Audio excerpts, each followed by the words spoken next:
In the analysis of understanding and the disclosedness of the there in general, we referred to the lumen naturale and called the disclosedness of being in the clearing of Dasein in which something like sight first becomes possible. Sight was conceived with regard to the basic kind of disclosing characteristic of Dasein, namely, understanding, in the sense of the genuine appropriation of those beings to which Dasein can be related in accordance with its essential possibilities of being.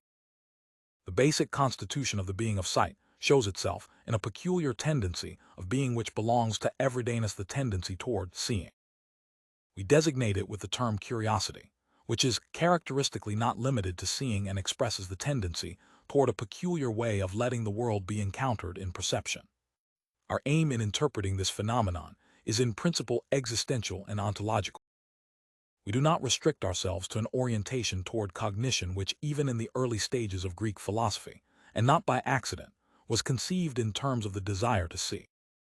The treatise which stands first in the collection of Aristotle's treatises on ontology begins with the sentence, Titaft es afterpudat, todi, ibevet opivtat cpv 6 et. 11. The care for seeing is essential to the being of human being. Thus an inquiry is introduced which attempts to discover the origin of all scientific investigation of beings, and their being, by deriving it from the kind of being of Dasein which we mention. This Greek interpretation of the existential genesis of science is not a matter of chance. It brings to an explicit understanding what was prefigured in the statement of Parmenides, to yap aftio vo eve 6 tif, rezai eva. Being is what shows itself in pure, intuitive perception, and only this seeing discovers being. Primordial and genuine truth lies in pure intuition. This thesis henceforth remains the foundation of Western philosophy. Hegelian dialectic has its motivation in it, and only on its basis is that dialectic possible. Above all, it was Augustine who noted the remarkable priority of seeing, in conjunction with his interpretation of concupiscentia. 12 ad oculos enim viter propri pertinet, seeing truly belongs to the eye. Udimer autem hoc verbo etiam in ceteris sensibus, cum ius ad cognoscendum intendum. But we use this word to see for the other senses too, when we use them in order to know. Nec enim dissimus, audi quid rudilit ant olfacquam nidet, aut gustaquam splendit ant palpaquam fulgit, vidri enim dicanter hic omni. For we do not say, hear how that glistens, or smell how that shines, or taste how that glows, or feel how that gleams, but we say of each see, we say that all these things are seen. Dissimus autem non solum vidi quid lucit, quad soli oculi center passant, nor do we just say, see how that glows when only the eyes can perceive it, sed etiam vidi quid sonnet, vide quid olet, vidi quid sapiet, vidi quid durum sit. We also say, see how that sounds, see how it smells, see how it tastes, see how hard that is. Idioc generalis experientia sensuum concupiscentia sicut dictum, est oculorum vocatur, quia videndi officium in quo primatum oculi tenent, etiam ceteri sensus sibi dissimilitudine usurpant, cum aliquid cognitionis explorant. That is why the experience of the senses in general is called the pleasure of the eyes, because even the other senses take upon themselves a certain resemblance to the function of seeing where cognition is concerned, since there the function of seeing has a privilege. What is this tendency to just perceive about, which existential constitution of Dasein becomes intelligible in the phenomenon of curiosity? Being in the world is initially absorbed in the world taken care of.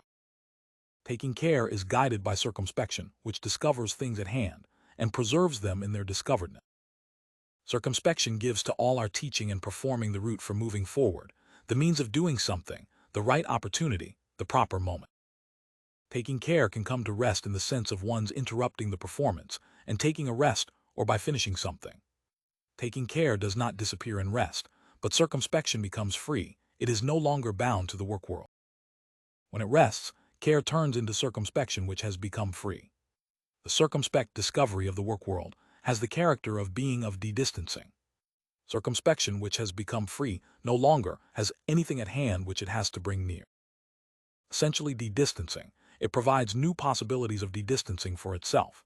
That is, it tends to leave the things nearest at hand for a distant and strange world. Care turns into taking care of possibilities, resting and staying to see the world only in its outward appearance. Dasein seeks distance solely to bring it near in its outward appearance. Dasein lets itself be intrigued just by the outward appearance of the world. This then is a kind of being in which it makes sure that it gets rid of itself as being in the world, and gets rid of being with the nearest everyday things at hand. When curiosity has become free, it takes care to see not in order to understand what it sees, that is, to come to being toward it, but only in order to see. It seeks novelty only to leap from it again to another novelty. The care of seeing is not concerned with comprehending and knowingly being in the truth, but with possibilities of abandoning itself to the world. Thus curiosity is characterized by a specific not staying unverwillen with what is nearest. Consequently, it also does not seek the leisure of reflective staying. Rather, it seeks restlessness and excitement from continual novelty and changing encounter. In not staying, curiosity makes sure of the constant possibility of distraction. Curiosity has nothing to do with the contemplation that wonders at being. I9 a v micro a tilde stai.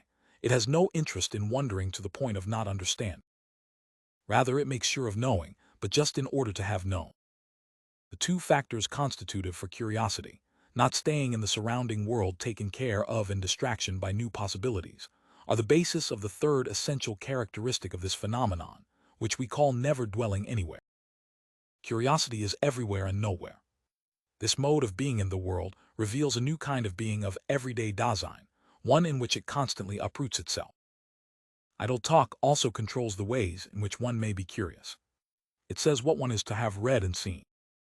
The being everywhere and nowhere of curiosity is entrusted to idle talk.